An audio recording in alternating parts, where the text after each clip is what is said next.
Hey everyone. Hey, welcome, welcome, welcome. I know we have just about a minute, so I am early. My name, guys, if you have not joined our channel at all, if this is your first time, my name is Marlene, the creator behind Toned Caribbean Body, where we simply share with you holistic solutions for a healthier lifestyle. And I am joined by none other than Mathani. Say hi, Mathani. Hello. We're on the outside this evening, guys. Don't forget, if you're joining me, the chat is enabled, it's in slow mode.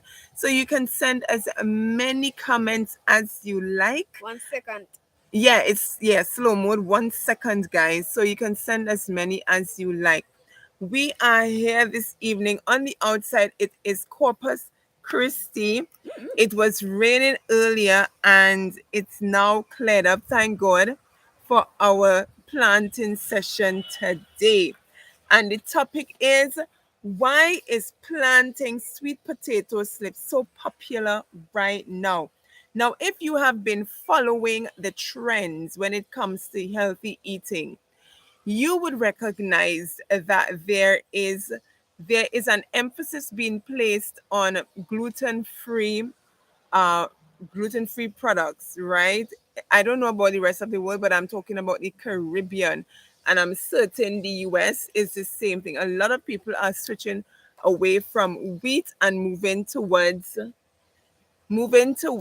non-wheat alternative options, and that's where sweet potato comes in. Now, I have spoken about sweet potato quite a lot on my social media platforms, and if you have been following me since the inception of Toned Caribbean Body, you will know that sweet potato is one of the things that I have been focusing on for quite some years now. And because of its versatility, I just absolutely love sweet potatoes. It's highly nutritious, it's versatile, it can pretty much be turned into anything, it can be stored very well. And I believe the popularity now of sweet potato and the sweet potato slips comes with the versatility and the ease in which sweet potatoes can be used as well as planted in terms of the slips. Now, prior to my involvement with sweet potatoes and root crops, I had no idea, honestly, guys. I had no idea that it was so easy to plant sweet potatoes, to grow sweet potatoes, and to replenish sweet potatoes just by simply planting the slips. Now, I will show you in a little while how easy it is to go about doing this. It's super duper easy that even a child could do it. And that's why my son is here helping me this evening, right? It's just a simple matter of poking a slip in the ground. That's it. Now, about 4 years ago, my dad and I, we planted sweet potato slips. My dad found the slip on the side of the road and he brought it home. And since then, 4 years ago, the first and only time that he's planted sweet potatoes on my property, we have not had to replant because it's a plant that keeps giving over and over again without you having to do pretty much anything apart from pulling weeds and just mulching and making sure that the area is free of weeds, right? So just a matter of weeding and simple watering. With the rain is falling, you don't even have to worry about watering. Just simply in the dry season, just sprinkle it. It's very hardy, it doesn't die, and I can testify to that because after 4 years, I still have sweet potato vines popping up in areas that I never planted it. You just plant it once and you have food forever. Now, the good thing about sweet potato slips is that, yeah, it spreads. Once you have land, once you have the area, the acreage to plant, you can get sweet potatoes pretty much forever. Now, the good thing is, even if you don't have the acreage, you don't have the land to plant, sweet potato also grows in containers. I can attest to this because I've seen it, guys. I remember an old friend of mine, she planted a vine, sweet potato slip. I'm using the terms interchangeably, right? Sweet potato vine, sweet potato slips, it's the same thing. She put a piece in a wash tub, a twin tub, the spin dryer section. She had an old one she threw out, and she just put the vine in the twin tub washing machine dryer thingy that she threw out, the spin dryer section. And with the soil, there was soil in it. And she had sweet potatoes like three times the size of my fist. And I have huge, I have huge hands, right? Three times, she showed it to me, three times the size of my fist. That is what the sweet potato, yeah, she got the size of the sweet potato she grew and bore from just that spin dryer thingy from her washing machine.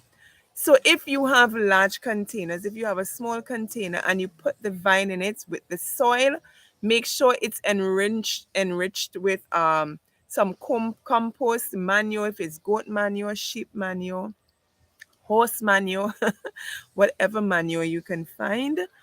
And once it's sandy soil, sweet potato vines love sandy, loose soil. And I think that's why they've done so well at my place, because I have very loose soil. I don't have clammy soil. So if the soil meets these conditions, it's well nourished with natural manure, then guess what? After 4 to 6 months, you'll be eating sweet potatoes and you will never be out of sweet potatoes because the vines will continue replenishing itself. All right, so just some bit of information about sweet potatoes. Not only are the tubers very sweet and highly nutritious, the tubers being the actual sweet potato food or the root, they are also very versatile. You can freeze them as I've done before. You can mash them, dry them, which I've been doing with the sweet potato flour. And if you're interested in learning how to make the sweet potato flour at home, check the link down below in the description. I've posted that for you. And you can also can the sweet potatoes and the leaves, the vine. They are also very tasty and they're highly nutritious vegetables. Some of the nutrients, they're packed with antioxidants. They have high levels of vitamin A and vitamin C, as well as riboflavin, thiamine, folic acid, niacin, fiber, calcium, magnesium, guys. There's a whole wealth of information online about sweet potato leaves, the sweet potatoes. Just do a simple search and you will see the amount of information that comes up.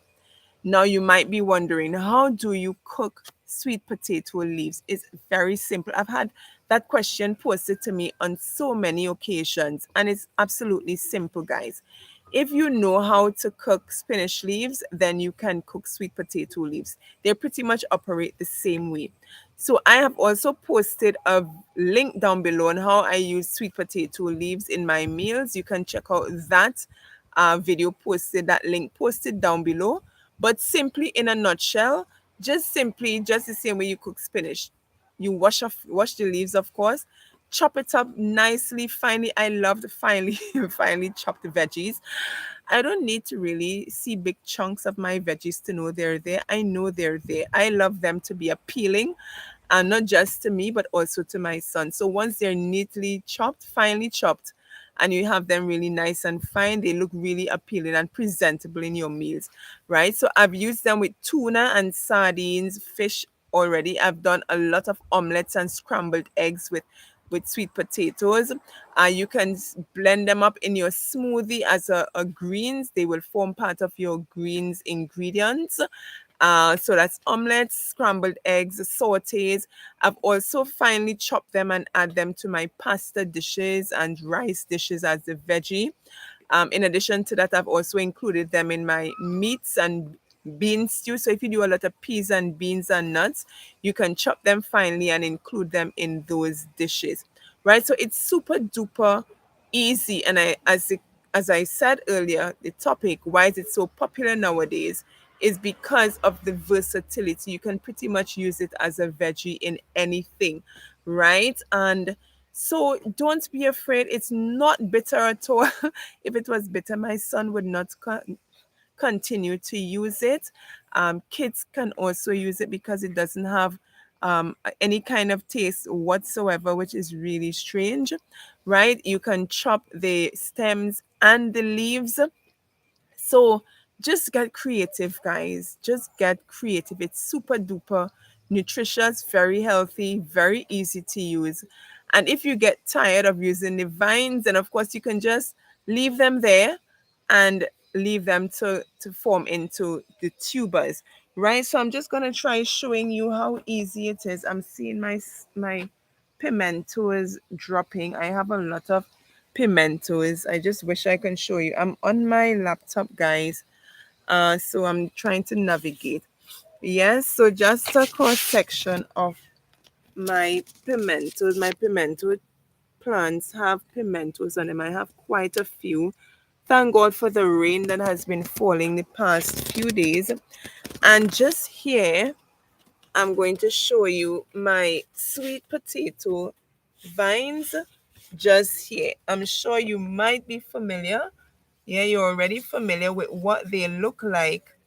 But when you're cutting the vines, I'm trying to get as close as I possibly can.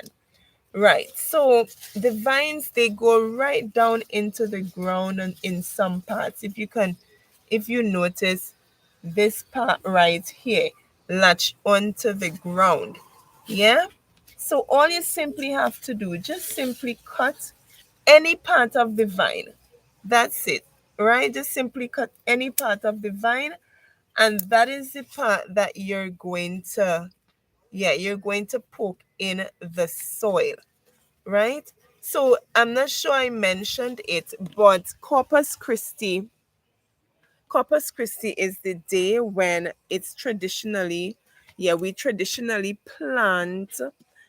we plant stuff. I mean, yes, we're planting stuff all year round. At least I do, right? But on Corpus Christi, that's when we traditionally, as a country, as a people, we plant things like corn and okra and pigeon peas.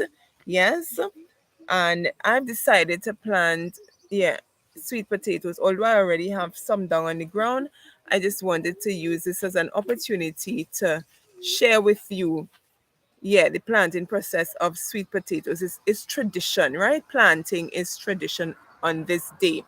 I also saw somebody, they planted granadilla, which is barbadine, right? And this time next year they'll be reaping, right? So it's something to look forward to. When you plant, you at least you can look forward to reaping, the reaping stage.